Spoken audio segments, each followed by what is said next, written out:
이 이야기는 서울 강남의 한 아파트에서 살아가는 한 노부인의 사연을 각색하였습니다.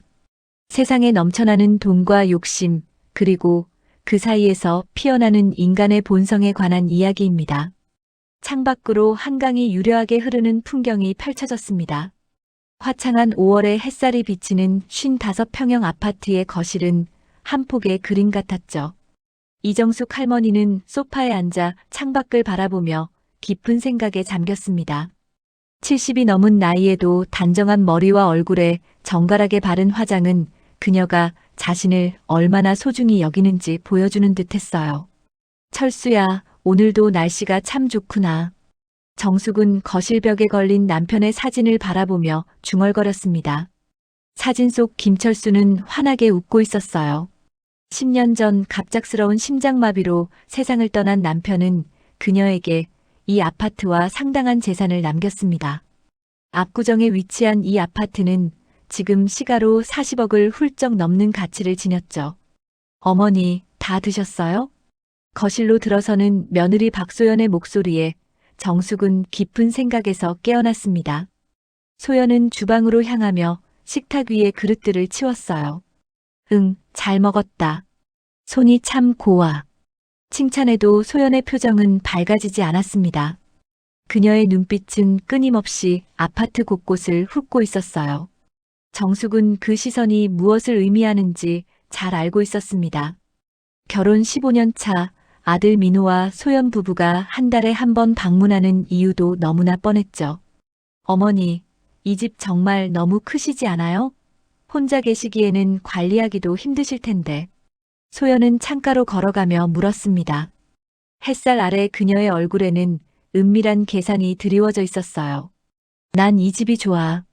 내 아버지와의 추억이 담긴 곳이니까. 정숙의 단호한 대답에 소연은 입술을 깨물었습니다. 그때 민호가 서재에서 나왔어요. 어머니, 요즘도 건강에 문제는 없으세요?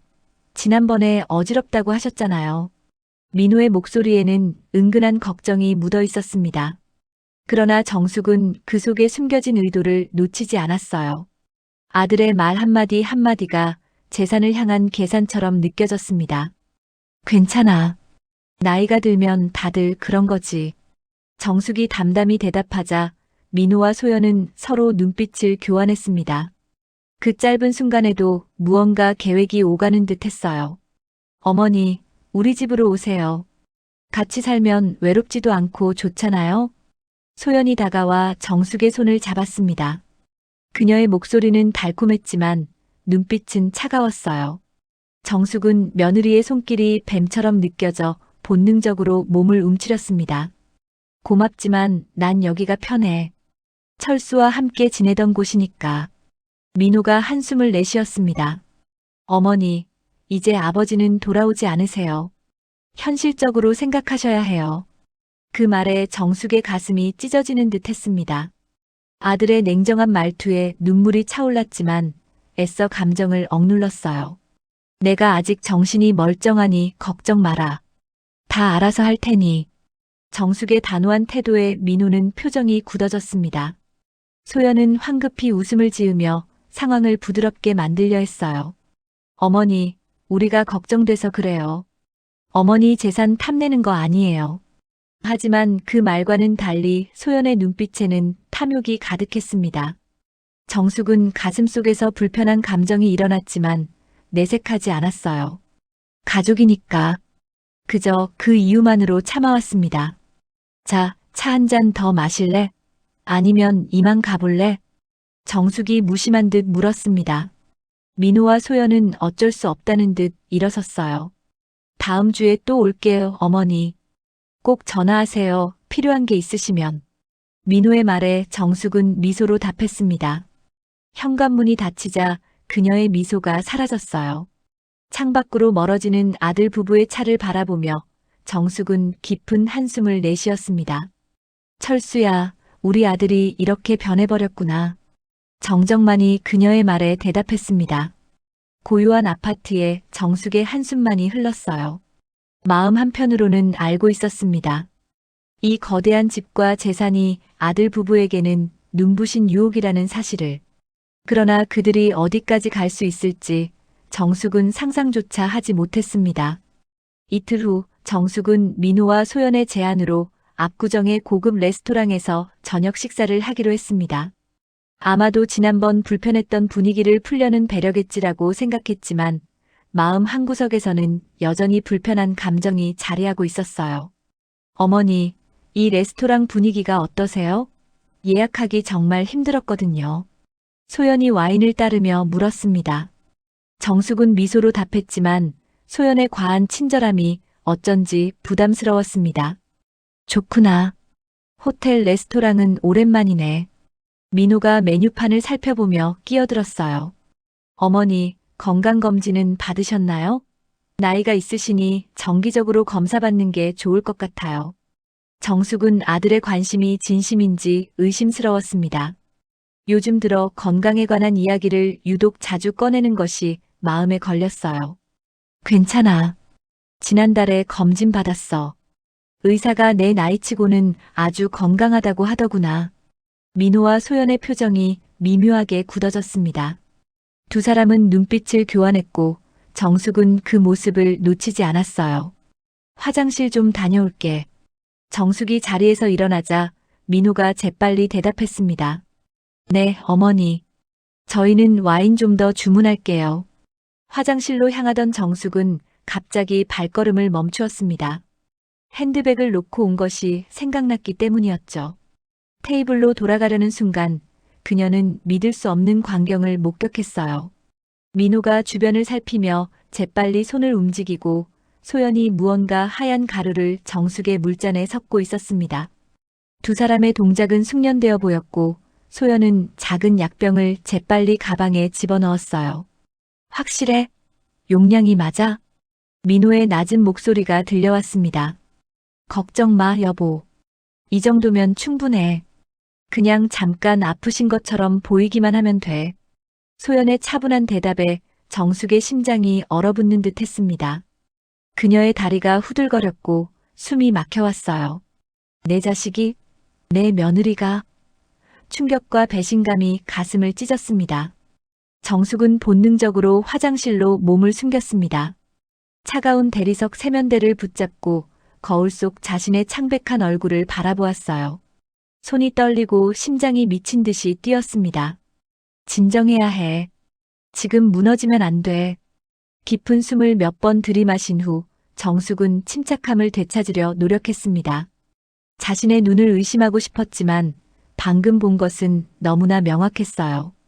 아들과 며느리가 자신의 음료에 약을 탄 것입니다. 무슨 약이지? 날 해치려는 걸까? 아니면 내 재산을 노리는 건가?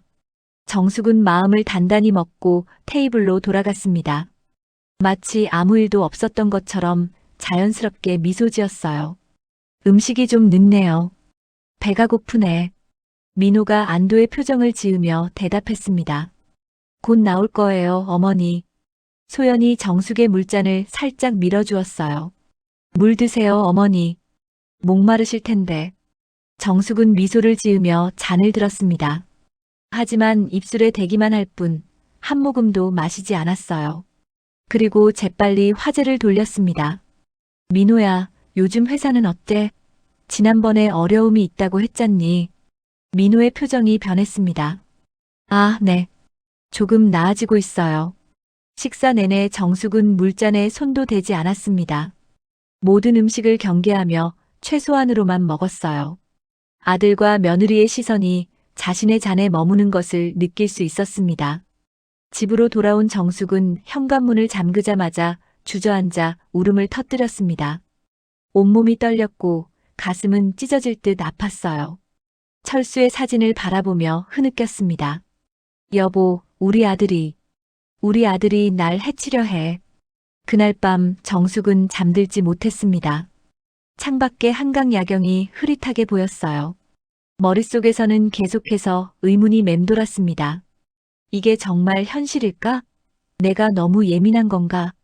그러나 식당에서 목격한 장면은 너무나 또렷했습니다. 실수도 착각도 아니었어요. 아들과 며느리가 공모해 자신에게 약을 먹이려 했던 것입니다. 이제 어쩌지? 정숙은 빛바랜 가족 사진을 바라보았습니다. 행복했던 그 시절은 이제 먼 추억처럼 느껴졌어요. 그녀의 눈에 결의가 서렸습니다. 단순한 의심이 확신으로 변해갔죠. 이건 내 상상이 아니야. 내 눈으로 직접 봤어. 밤새 정숙은 아들 부부의 행동을 되돌아보며 마음을 정리했습니다. 이제 그녀는 완전히 혼자였어요. 자신을 지키기 위해서는 스스로 싸워야 한다는 것을 깨달았습니다. 다음 날 아침 정숙은 결심했습니다. 아무리 아픈 진실이라도 직면해야 한다고 말이죠. 떨리는 손으로 민호에게 전화를 걸었습니다. 민호야, 엄마인데. 오늘 잠깐 시간 내줄 수 있니? 민호의 목소리가 조금 불안정하게 들렸습니다. 어머니, 무슨 일 있으세요? 어디 편찮으신 건 아니죠? 정숙은 그 질문에 담긴 의미를 곱씹었습니다. 아들의 목소리에는 진심 어린 걱정보다는 계산된 초조함이 느껴졌어요. 아니, 그냥 할 말이 있어서. 점심때 우리 집으로 올 수 있니? 잠시 망설임이 느껴졌지만 민호는 결국 승낙했습니다. 알겠어요. 1시쯤 갈게요. 정확히 1시 초인종이 울렸습니다. 민호는 혼자 왔더군요. 정숙은 그것이 더 좋았습니다. 단둘이 이야기하는 것이 필요했으니까요. 어머니, 무슨 일이세요? 급하게 부르셔서. 정숙은 아들의 눈을 똑바로 바라보았습니다. 한때 그토록 사랑했던 아들의 눈에서 이제는 낯선 그림자만 보였어요. 민호야, 어제 식당에서 있었던 일에 대해 물어볼 게 있어. 민호의 표정이 굳었습니다. 어제요? 뭐가요? 내가 화장실 갔다 올 때 내가 내 물잔에 뭔가를 탔더구나. 공기가 얼어붙는 듯 했습니다. 민호의 얼굴이 창백해졌지만 곧 당황한 웃음을 지었어요. 어머니, 무슨 말씀이세요? 그런 일 없었어요. 어머니가 피곤하셔서 착각하신 것 같은데. 착각이 아니야. 내 눈으로 똑똑히 봤어. 소연이 작은 병에서 하얀 가루를 꺼내 내 물잔에 넣는 걸. 민호의 눈이 흔들렸습니다. 그는 급하게 손사래를 쳤어요. 어머니, 정말 오해예요. 소연이가 건강보조제를 넣으려고 했던 건데 잔을 착각했나 봐요. 요즘 어머니 건강이 걱정돼서. 정숙은 가슴이 찢어지는 아픔을 느꼈습니다. 아들이 거짓말을 하는 모습이 너무나 선명했어요. 그래. 그럼 그 보조제가 뭔지 알려줄래? 이름이 뭐지? 민호가 말을 더듬었습니다. 그게 외국에서 들여온 거라 이름이. 됐다, 민호야. 더 이상 거짓말하지 마라. 정숙의 목소리는 차갑고 단호했습니다. 그녀는 천천히 일어나 서재로 향했어요. 금고에서 꺼낸 서류 뭉치를 들고 돌아왔습니다. 이건 내 유언장과 재산 명세서다. 내 아버지가 남긴 모든 것이 여기 적혀 있어. 민호의 시선이 서류에 고정되었습니다. 그의 눈에 탐욕이 스쳤어요. 어머니, 갑자기 그런 이야기를 왜? 내가 왜 그러는지 알아. 이 집과 재산 때문이지. 하지만 내가 이런 식으로 나올 줄은 몰랐다. 정숙은 서류를 다시 접었습니다. 민호가 초조하게 손을 비볐어요. 어머니, 정말 오해예요. 우리는 그저 어머니를 걱정해서. 더는 말하지 마라. 이제부터 내일은 내가 알아서 할 거야. 민호의 얼굴이 붉어졌습니다. 그의 태도가 갑자기 변했어요. 어머니, 왜 이러세요? 우리가 얼마나 어머니를 모시려고 노력했는데. 그런데 이렇게 의심하시면. 의심이 아니라 사실이야.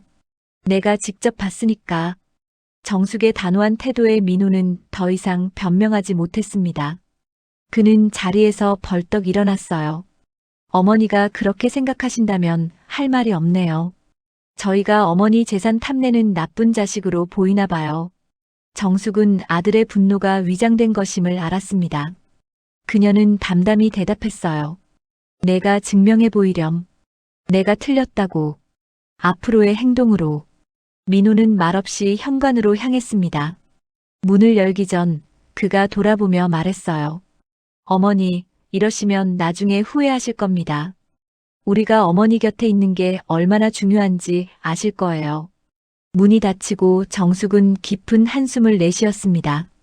아들의 마지막 말은 위협처럼 들렸어요. 그녀는 유언장을 다시 펼쳤습니다. 모든 재산을 아들에게 남기도록 되어 있었죠. 이제 바꿔야 할 때가 왔구나. 정숙은 변호사에게 전화를 걸었습니다. 정 변호사님, 김정숙입니다. 유언장을 변경하고 싶은데 언제 시간 되세요? 전화를 끊은 후 정숙은 창가로 다가갔습니다. 서울의 스카이라인이 저물어가는 햇살에 물들어 있었어요. 그녀의 마음속에 새로운 결의가 자리 잡았습니다. 이제부터 조심해야 해. 더는 순진하게 믿지 않을 거야. 그날 저녁 정숙은 오랫동안 묵혀둔 일기장을 꺼냈습니다. 첫 페이지에 날짜와 함께 적었어요. 오늘부터 모든 것을 기록한다. 내가 본 것, 들은 것, 느낀 것. 이것이 나를 지키는 무기가 될 것이다. 정숙의 손가락이 종이 위를 단단히 누르고 있었습니다. 그녀는 더 이상 수동적 피해자가 아니었어요. 자신을 지키기 위한 싸움이 시작되었습니다. 며칠 후 정숙은 오랜 친구 윤혜자를 만났습니다. 압구정 카페에서 마주한 혜자는 70의 나이에도 우아함을 잃지 않았어요. 40년 지기인 두 사람은 대학 시절부터 친구였습니다. 정수가 안색이 안 좋네. 무슨 일 있었어? 혜자의 질문에 정숙은 망설였습니다. 입을 열어야 할지 모든 것을 숨겨야 할지 고민했어요. 그러나 무거운 비밀은 그녀의 어깨를 짓누르고 있었습니다. 혜자야, 내가 요즘 미쳐가는 것 같아. 정숙은 떨리는 목소리로 지난 며칠간 있었던 일들을 털어놓았습니다. 식당에서 목격한 장면, 아들과의 대화, 그리고 점점 커지는 의심과 공포까지. 혜자는 충격에 얼굴이 창백해졌어요. 세상에, 그럴 리가 없어. 민호는 항상 착한 아이였잖아. 정숙은 쓴웃음을 지었습니다. 나도 믿기 힘들어. 하지만 내 눈으로 직접 봤어. 혜자는 정숙의 손을 꼭 잡았습니다. 정숙아, 넌 혼자가 아니야. 내가 있잖아. 우리가 함께 이겨낼 거야. 그 말에 정숙의 눈에 눈물이 고였습니다. 오랜만에 느끼는 따뜻한 지지가 그녀의 마음을 위로했어요. 고마워, 혜자야. 내가 있어서 정말 다행이야. 혜자는 정숙에게 법률적 조언을 해주었습니다. 그녀의 남편이 변호사였기 때문에 상속과 재산 문제에 대해 잘 알고 있었어요. 우선 재산을 보호해야 해. 유언장도 바꾸고 모든 거래 내역을 기록해둬. 그리고 혼자 있을 땐 항상 조심하고. 정숙은 고개를 끄덕였습니다. 친구의 조언이 그녀에게 새로운 힘을 주었어요. 며칠 후 민호와 소연이 다시 정숙의 집을 찾아왔습니다. 이번에는 공인중개사를 동반했어요. 정숙은 의아한 표정으로 그들을 맞이했습니다. 이분은 누구니? 민호가 서류 가방을 든 남자를 소개했습니다. 박 중개사님이세요. 어머니, 우리 중요한 제안이 있어요. 소연이 달콤한 목소리로 거들었어요. 어머니, 이 아파트가 너무 크시잖아요. 저희가 좋은 빌라를 알아봤어요. 압구정에 있는 작은 빌라인데 관리하기도 편하고 어머니께 딱 좋을 것 같아요. 정숙은 속내를 감추며 차분히 물었습니다. 그래, 그럼 이 집은 어쩌고? 민호가 재빨리 대답했어요. 저희가 살면 되죠. 어머니 물건들도 다 챙겨드리고 이사도 도와드릴게요. 정숙의 가슴이 분노로 타올랐지만 표정은 평온하게 유지했습니다. 눈앞의 세 사람은 그녀의 집을 빼앗으려는 계획을 너무나 노골적으로 드러내고 있었어요. 아직은 이사갈 생각이 없구나. 이 집에서 편하게 지내고 싶어. 소연의 얼굴이 일그러졌습니다. 그녀는 억지 미소를 지으며 말했어요. 어머니, 너무 고집 부리지 마세요. 나이 드시면 계단 오르내리기도 힘드실 텐데. 이 집은 엘리베이터가 있잖니. 정숙의 단호한 대답에 세 사람은 당혹스러운 표정을 지었습니다. 민호가 인내심을 잃고 목소리를 높였어요. 어머니, 왜 이렇게 고집을 부리세요? 우리가 어머니 위해서 하는 일인데. 정숙은 아들의 눈을 똑바로 바라보며 대답했습니다. 내 집에 대한 결정은 내가 하마. 더 이상 이 이야기는 하지 말아라. 공인중개사는 불편한 기색을 감추지 못하고 자리를 떴습니다. 민호와 소연도 곧 돌아갔지만 떠나기 전 소연이 던진 한마디가 정숙의 귓가에 맴돌았어요. 어머니, 너무 외고집 부리시면 나중에 후회하실 거예요. 그날 저녁 정숙은 다시 일기를 썼습니다. 모든 상황을 자세히 기록했어요. 혹시 모를 미래를 위한 증거였습니다. 다음 날 소연이 혼자 찾아왔습니다. 손에는 음식통을 들고 있었어요. 어머니, 어제는 죄송했어요. 제가 특별히 음식을 만들어 왔어요. 화해의 의미로요. 정숙은 미소 지으며 음식을 받았습니다. 고맙구나. 소연이 돌아간 후 정숙은 음식을 꺼내 살펴보았습니다. 냄새는 좋았지만 그녀는 의심을 떨칠 수 없었어요. 조심스럽게 맛을 보니 미묘하게 이상한 맛이 느껴졌습니다. 역시 정숙은 음식을 버리고 손을 씻었습니다. 창밖을 바라보며 깊은 생각에 잠겼어요. 혜자에게 전화를 걸었습니다. 혜자야, 나 음식 검사할 수 있는 곳 알아? 무슨 일이야? 소연이가 가져온 음식이 이상해. 혹시... 혜자의 목소리가 심각해졌습니다. 당장 버려. 내가 지인에게 물어볼게. 그날 밤 초인종 소리에 정숙은 깜짝 놀랐습니다. 시계를 보니 밤 11시였어요. 조심스럽게 현관 앞으로 가 인터폰으로 확인했습니다. 누구세요? 아파트 관리사무소입니다. 가스 누출 점검 차 왔습니다. 정숙은 이상함을 직감했습니다. 이 시간에 점검이라니요? 네, 긴급 상황이라 모든 세대 점검 중입니다. 정숙은 문을 열지 않았습니다. 대신 관리사무소에 직접 전화했어요. 오늘 밤 가스 점검 나온다는 연락 받으셨나요? 아니요, 그런 일정 없습니다. 정숙의 등줄기에 식은땀이 흘렀습니다. 다시 인터폰을 보니 남자는 이미 사라진 후였어요. 그날 밤 정숙은 모든 문을 이중으로 잠그고 경비실에 연락했습니다. 그리고 일기장에 또 하나의 사건을 기록했어요. 증거가 하나씩 쌓여가고 있었습니다. 이제는 내가 주도권을 잡아야 해. 정숙은 결심했습니다. 다음 날 그녀는 변호사를 만나 유언장을 변경했어요. 그리고 아파트에 CCTV를 설치했습니다. 이제 그녀는 더 이상 무방비 상태가 아니었습니다. 싸움은 이제 막 시작되었죠. 일주일 후 정숙은 혜자와 함께 병원 진료를 마치고 나왔습니다. 정기 검진이었지만 혜자가 함께 해주니 마음이 든든했어요. 정수가 결과가 좋아서 다행이다. 건강은 아무리 강조해도 지나치지 않아. 정숙은 미소를 지었습니다. 그래, 건강해야 내 권리도 지키지. 오늘 같이 와줘서 고마워. 두 사람이 주차장으로 향하던 그때였습니다. 갑자기 하얀색 SUV 한 대가 코너를 돌아 정숙의 차를 향해 돌진해 왔어요.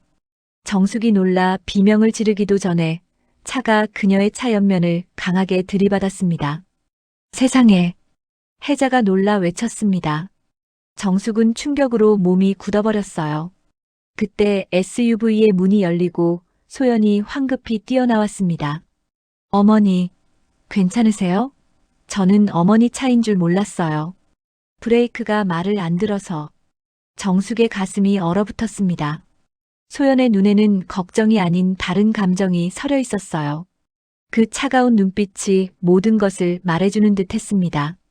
소연아, 여기서 뭐 하는 거니? 소연이 당황한 듯 말했습니다. 근처에 볼 일이 있어서요. 어머니가 오늘 병원 온다는 말씀은 안 하셨잖아요. 정숙은 혜자와 눈빛을 교환했습니다. 병원 약속을 아무에게도 말하지 않았는데 소연이 어떻게 알고 여기에 왔을까요? 어머니 차만 아니었다면 정말 큰일 날 뻔했네요. 수리비는 제가 다 낼게요. 다행히 보험도 있고. 소연의 말은 계속되었지만 정숙의 머릿속은 이미 다른 생각으로 가득 찼습니다. 이건 우연이 아니야. 날 다치게 하려고. 며칠 후 정숙은 아파트 단지 내 산책로를 걷고 있었습니다. 가을의 마지막 햇살이 나뭇잎 사이로 스며들었어요. 조용한 오후 그녀는 마음의 평화를 찾기 위해 매일 같은 시간에 산책했습니다. 갑자기 굉음이 들렸어요. 정숙이 돌아보니 대형 덤프트럭이 허용 속도를 훨씬 넘어 그녀를 향해 돌진하고 있었습니다. 산책로는 차량 통행이 금지된 곳이었어요. 그녀의 심장이 미친 듯이 뛰었습니다. 으악! 정숙은 본능적으로 옆으로 몸을 던졌습니다. 트럭이 그녀가 있던 자리를 스치고 지나갔어요. 단 몇 센티미터 차이로 목숨을 건진 순간이었습니다. 할머니, 괜찮으세요? 주변에 있던 사람들이 달려왔습니다. 누군가 119에 전화를 걸었고 경비원들이 황급히 현장으로 뛰어왔어요. 정숙은 충격으로 말을 잇지 못했습니다.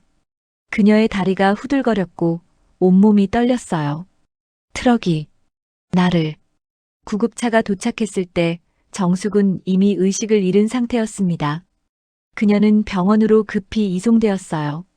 병실에서 깨어났을 때 창밖으로는 밤하늘이 보였습니다. 정숙은 어렴풋이 목소리를 들었어요. 어머니가 요즘 자주 어지럽다고 하셨잖아요. 아마도 균형을 잃으신 것 같아요. 민호의 목소리였습니다. 의사와 대화 중인 듯 했어요. 네, 검사 결과 특별한 외상은 없습니다. 다만 혈압이 높고 스트레스 지수가 상당히 높네요. 안정이 필요합니다. 알겠습니다. 저희가 잘 모시겠습니다. 어머니 정신이 가끔 혼미하셔서 치매 초기 증상일까 걱정됩니다. 정숙은 눈을 감고 가만히 민호의 말을 들었습니다. 아들이 의사에게 자신의 정신 상태에 의문을 제기하고 있었어요. 내가 미쳤다고? 이런 식으로 나를 무력화시키려는 거구나. 의사가 병실을 나가자 민호와 소연이 침대 곁으로 다가왔습니다. 정숙은 눈을 뜨지 않고 그들의 대화를 엿들었어요. 덤프트럭 운전자는? 소연이 작은 목소리로 물었습니다. 도망갔대. 경찰이 수사 중이래. 다행이네. 어머니 정신 상태가 불안하다고 했지? 그래. 의사도 인정했어. 이제 후견인 신청해도 될 것 같아. 정숙의 심장이 얼어붙는 듯 했습니다. 그들의 계획이 더 깊고 교묘해져 가고 있었어요. 이제는 그녀의 정신 상태까지 의심받게 만들어 법적으로 그녀의 권리를 빼앗으려 하고 있었습니다. 문이 열리고 혜자가 들어왔습니다. 정숙이 어떠세요? 민호가 공손하게 대답했습니다. 아, 혜자 이모. 어머니 아직 정신이 없으세요. 의사가 안정이 필요하대요. 혜자는 의심스러운 눈빛으로 두 사람을 바라보았어요. 그래, 내가 좀 이따가 올게. 너희는 먼저 가봐. 민호와 소연이 떠난 후 정숙은 천천히 눈을 떴습니다. 혜자가 안도의 한숨을 내쉬었어요. 정숙아, 정말 괜찮니? 내가 얼마나 걱정했는지 몰라. 정숙은 떨리는 목소리로 말했습니다. 혜자야, 내가 미친 게 아니야. 그 트럭은 나를 노린 거야.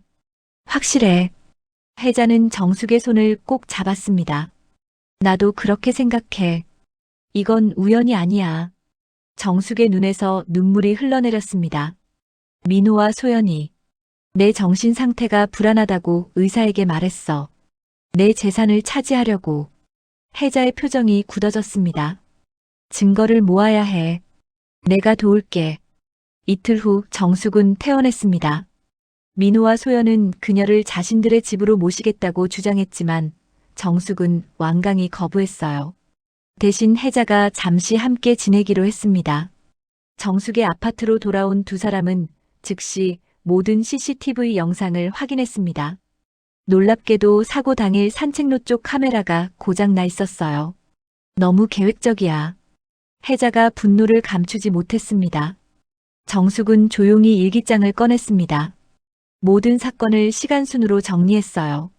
약을 탄 사건, 이상한 음식, 교통사고, 그리고 이번 덤프트럭 사건까지. 혜자야, 이제 경찰에 가야 할 것 같아. 혜자는 고개를 끄덕였습니다. 맞아. 더 이상 참을 수 없어. 이대로 가다간 정말 위험해.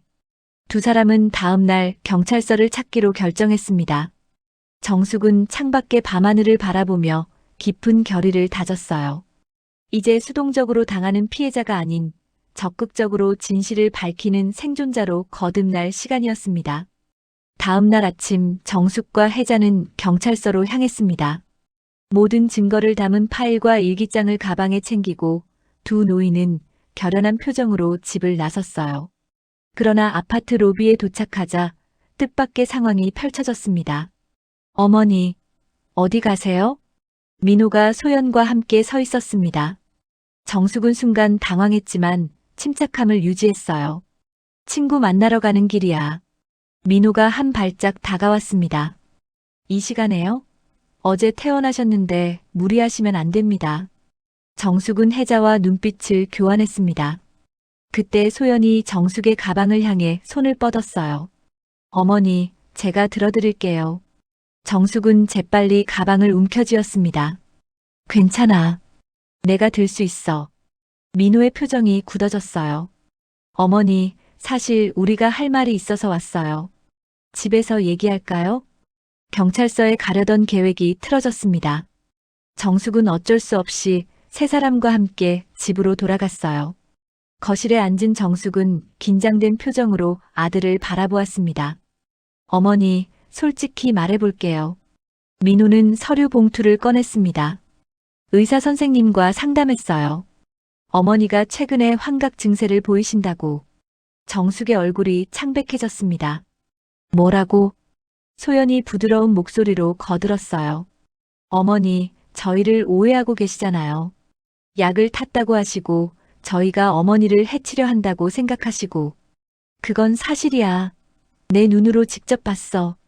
정숙의 외침에 민호는 천천히 고개를 저었습니다. 보세요, 지금도 그러세요. 의사 선생님이 노년기 망상 증세라고 하셨어요. 혜자가 분노에 착 끼어들었습니다.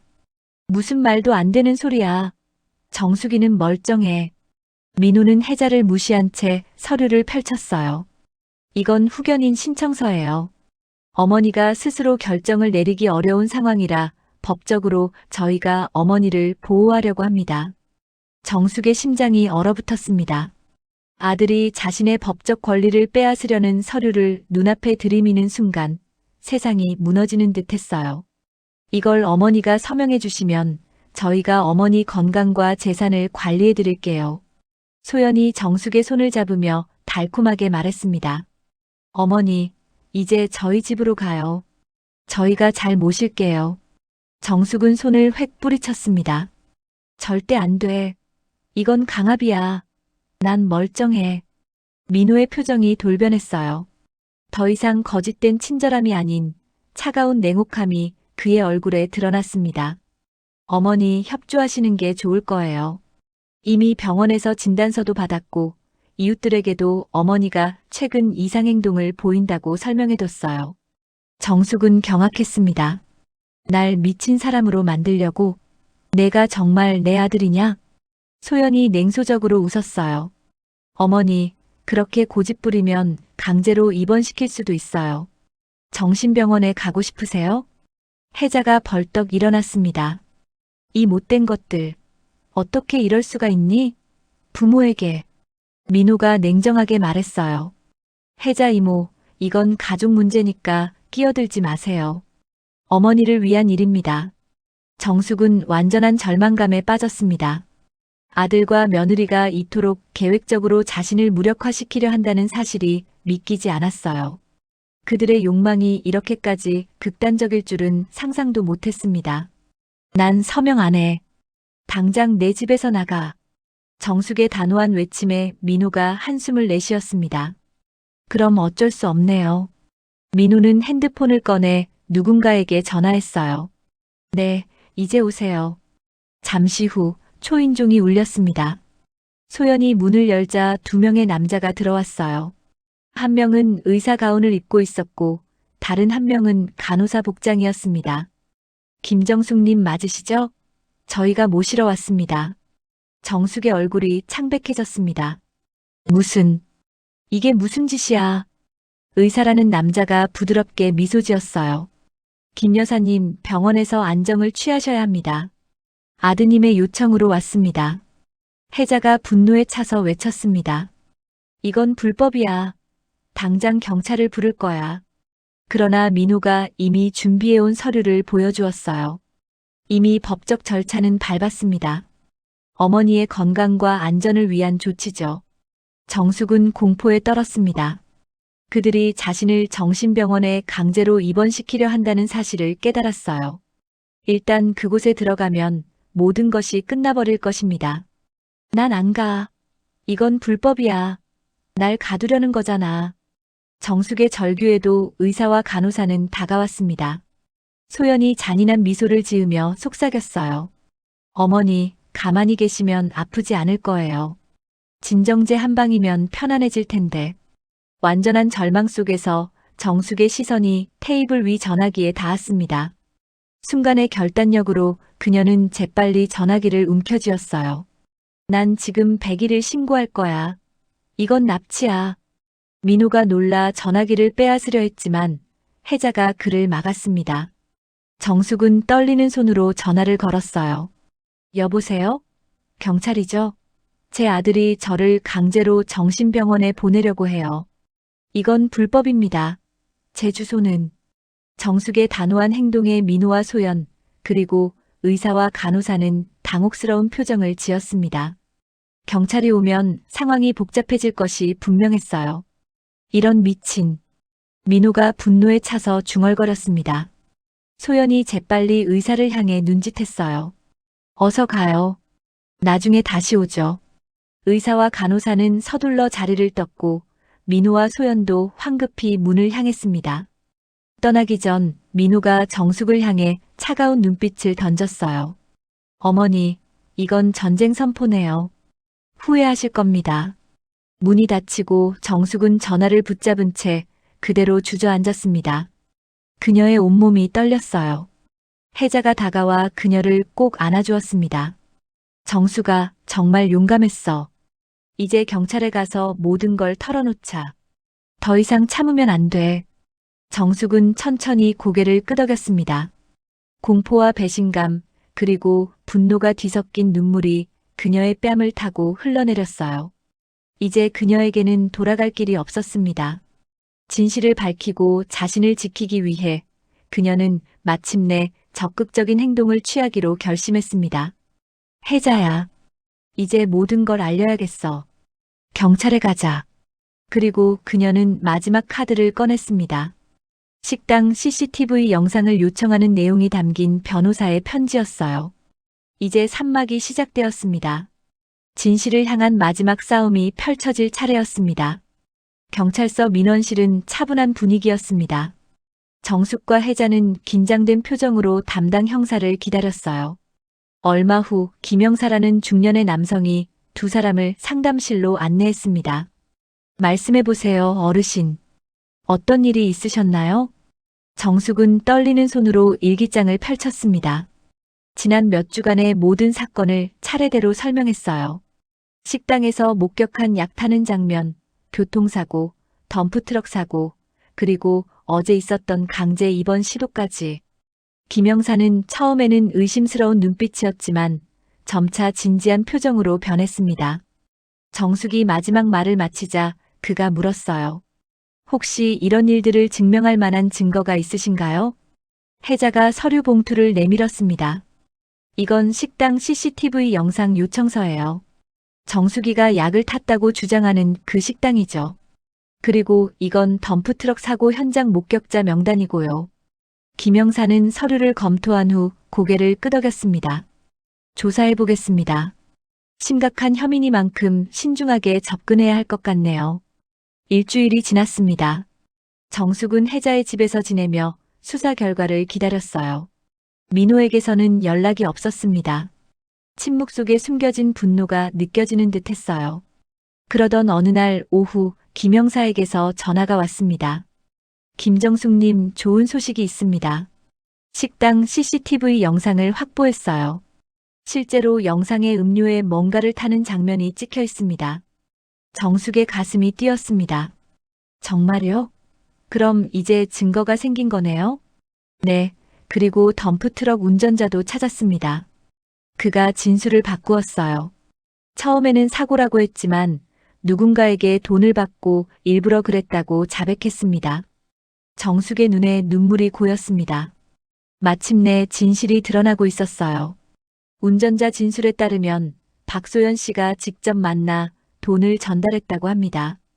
통화 기록과 계좌 이체 내역도 확인했고요. 혜자가 정숙의 손을 꼭 잡았습니다.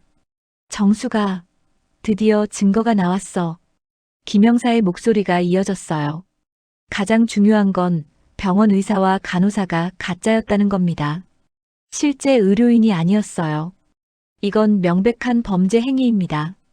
다음 날 정숙은 경찰서에 소환되었습니다.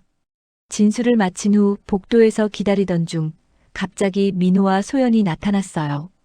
두 사람은 경찰에 출두한 모양이었습니다. 정숙과 마주친 순간 민호의 얼굴이 일그러졌습니다. 어머니, 정말 여기까지 하실 건가요? 정숙은 당당하게 아들을 마주보았습니다. 내가 내 아들이 맞니? 어떻게 이럴 수 있었어? 소연이 비웃듯 말했어요. 어머니, 아직도 그 망상을 믿으세요? 누가 어머니 말을 믿겠어요? 그 순간 김영사가 다가왔습니다. 박소연 씨, 김민호 씨, 이쪽으로 오시겠습니까? 몇 가지 보여드릴 것이 있습니다. 조사실에서 김영사는 컴퓨터 화면을 켰습니다. 화면에는 선명하게 식당 CCTV 영상이 재생되고 있었어요. 소연이 정숙의 물잔에 약을 타는 장면이 또렷이 보였습니다. 이거 어떻게 설명하시겠습니까? 민호와 소연의 얼굴이 창백해졌습니다. 소연이 변명하려 했지만 말문이 막힌 듯 했어요. 그리고 이건 덤프트럭 운전자와 박소연 씨의 만남이 담긴 카페 CCTV입니다. 돈 봉투를 전달하는 장면도 확인되네요. 민호가 격분에 소리쳤습니다. 이건 함정이야. 어머니가 우리를 모함하려고. 김영사가 차갑게 끊었어요. 그리고 이건 가짜 의사와 간호사의 진술서입니다. 두 분이 고용했다고 증언했군요. 증거가 하나씩 제시될 때마다 민호와 소연의 표정은 점점 더 절망적으로 변해갔습니다. 마지막으로 김영사가 결정적인 한 방을 날렸어요. 박소연 씨의 휴대폰에서 복구한 문자 메시지입니다. 약은 무색무취라 절대 티 안 날 거예요. 어르신이 그냥 자연스럽게 돌아가신 것처럼 보일 거예요. 이 내용 어떻게 설명하시겠습니까? 소연이 주저앉았고 민호는 벽을 치며 분노했습니다. 이건 불공평해. 그 집은 우리 것이어야 해. 아버지도 그걸 원하셨을 거야. 정숙은 아들의 참모습에 가슴이 찢어지는 듯 했습니다. 평생 사랑으로 키운 자식이 이토록 냉혹하게 변해버렸다는 사실이 너무 고통스러웠어요. 민호야, 내가 왜 이렇게 됐니? 민호가 비웃었습니다. 왜요? 어머니가 그 큰 집에서 혼자 사시면서 40억이 넘는 재산을 움켜쥐고 있으니까요. 우리는 빚에 허덕이는데 어머니는 그저 아버지 추억 운운하면서. 소연이 울면서 외쳤어요. 이제 다 끝났어요, 여보. 우리 감옥 가겠네요. 김영사가 두 사람에게 다가가 미란다 원칙을 고지했습니다. 두 분 다 체포합니다. 살인미수, 사기, 강제감금 미수 혐의로요. 수갑이 채워지는 소리가 조사실에 울렸습니다. 정숙은 무너지는 심정으로 그 광경을 지켜보았어요. 아들이 경찰에 연행되는 모습을 보는 것은 어머니로서 견디기 힘든 고통이었습니다. 민호가 끌려가면서 마지막으로 돌아보았어요. 그의 눈에는 증오와 분노, 그리고 어딘가 슬픔 같은 것이 섞여 있었습니다. 어머니, 당신은 이제 정말 혼자예요. 후회하게 될 거예요. 정숙은 담담히 대답했습니다. 아니, 민호야. 진짜 가족은 피가 아니라 마음으로 이어지는 거야. 난 혜자와 함께니 혼자가 아니란다. 경찰서를 나서는 정숙의 어깨에 혜자가 팔을 둘렀습니다. 두 여인은 말없이 걸었어요. 가을 하늘은 맑고 푸르렀지만 정숙의 마음은 무거웠습니다. 혜자야, 내가 이긴 건지 진 건지 모르겠어. 혜자가 따뜻하게 미소 지었습니다. 정숙아, 넌 진실을 지켰어. 그게 중요한 거야. 정숙은 깊은 숨을 내쉬었습니다. 긴 싸움이 끝나가고 있었어요. 이제 그녀는 자신의 삶을 새롭게 시작할 수 있었습니다. 아픔을 딛고 진정한 가족의 의미를 찾아가는 여정이 그녀를 기다리고 있었습니다. 봄이 왔습니다. 압구정 아파트 창가에 앉은 정숙은 한강변의 벚꽃들이 흩날리는 풍경을 바라보았습니다. 재판은 3개월 전에 끝났어요. 민호와 소연은 각각 7년과 5년형을 선고받았습니다. 살인미수, 사기, 협박 등의 혐의가 모두 인정된 것이었어요. 철수야, 이제 모든 게 정리됐어. 정숙은 남편 사진을 바라보며 작은 미소를 지었습니다. 지난 반년간의 일들은 악몽 같았지만 이제 그녀는 평화를 찾았어요. 그러나 마음 한구석에는 여전히 아들에 대한 그리움과 아픔이 자리하고 있었습니다. 초인종 소리에 정숙은 천천히 일어났습니다. 문을 열자 혜자와 함께 몇몇 노인들이 서 있었어요. 정숙아, 우리가 왔어. 오늘 모임 준비는 다 됐니? 정숙은 밝게 웃으며 그들을 맞이했습니다. 어서 들어와. 다 준비해뒀어. 거실은 이전과 달리 활기찬 분위기로 가득 찼습니다. 테이블 위에는 다과가 놓여 있고 6명의 노인들이 둘러앉았어요. 이들은 정숙이 최근에 시작한 황혼 독서 모임의 회원들이었습니다. 오늘은 어떤 책을 논의할까요? 이영숙 할머니가 물었습니다. 정숙이 책을 펼쳤어요. 용서와 화해에 관한 에세이예요. 제게 많은 생각을 하게 한 책이라. 모임이 진행되는 동안 정숙은 문득 자신의 변화를 느꼈습니다. 예전에 고독했던 자신과 달리 이제 그녀는 새로운 관계들로 삶을 채우고 있었어요. 진정한 가치를 나누는 사람들과 함께하는 시간이 얼마나 소중한지 깨달았습니다. 독서 모임이 끝난 후 혜자만이 남았습니다. 두 사람은 차를 마시며 이야기를 나눴어요. 정수가 요즘 얼굴이 훨씬 밝아 보여. 정숙은 미소 지었습니다. 그래, 내가 많이 달라졌나 봐. 혜자가 조심스럽게 물었어요. 민호는 소식 들었어? 정숙의 표정이 잠시 어두워졌습니다. 그녀는 차를 한 모금 마시고 대답했어요. 편지가 왔었어. 처음으로, 진심으로 사과하더라. 정숙의 목소리에 슬픔이 묻어났지만 동시에 담담함도 느껴졌습니다. 그녀는 창밖을 바라보며 말을 이었어요. 아직은 용서할 마음의 준비가 안 됐어. 하지만 시간이 지나면 언젠가는. 혜자는 친구의 손을 꼭 잡아주었습니다. 내 마음을 누가 이해 못하겠어. 시간이 필요한 거야. 정숙은 서랍에서 서류 봉투를 꺼냈습니다. 이건 내가 새로 작성한 유언장이야. 혜자가 놀란 표정으로 물었어요. 벌써? 아직 80도 안 됐는데. 정숙은 웃음 지었습니다. 미리 준비하는 거지. 이제 내 삶은 내가 선택해. 봉투를 열자 정숙의 새 유언장이 나왔습니다. 그녀는 천천히 내용을 설명했어요. 이 아파트는 노인복지재단에 기부하기로 했어. 다른 재산도 대부분 자선단체로 가게 될 거고. 혜자의 눈이 커졌습니다. 모두 다 민호에게는 작은 지분은 남겨뒀어. 완전히 자르고 싶진 않아. 그래도 내 아들이니까. 정숙의 목소리에 모성의 아픔이 깃들었습니다. 아무리 큰 배신을 당해도 자식에 대한 사랑은 완전히 지울 수 없는 것이었어요.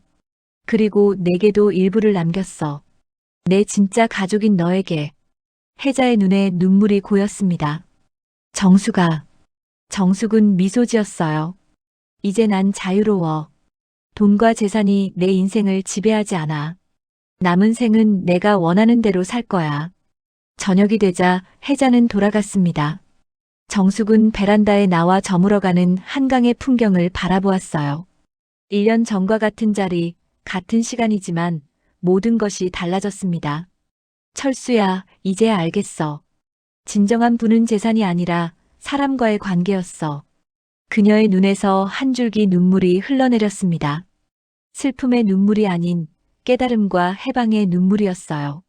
다음 날 정숙은 일찍 일어나 단정히 차려입었습니다. 오늘은 특별한 날이었어요. 그녀는 조용히 집을 나서 지하철을 타고 도심으로 향했습니다. 1시간 후 그녀는 작은 사무실 앞에 도착했어요. 희망의 집 마이너스 소외된 노인들을 위한 봉사단체였습니다. 안녕하세요. 자원봉사 신청하러 왔습니다. 정숙의 얼굴에는 결연한 의지가 서려 있었습니다. 이제 그녀는 자신의 경험을 나누고 비슷한 상처를 가진 이들에게 위로가 되고 싶었어요. 배신의 아픔을 이겨낸 자신의 이야기가 누군가에게 힘이 되길 바랐습니다. 봉사 신청서를 작성하는 정숙의 손은 더 이상 떨리지 않았습니다. 그녀의 눈빛에는 새로운 목표를 향한 단단한 결의가 담겨 있었어요.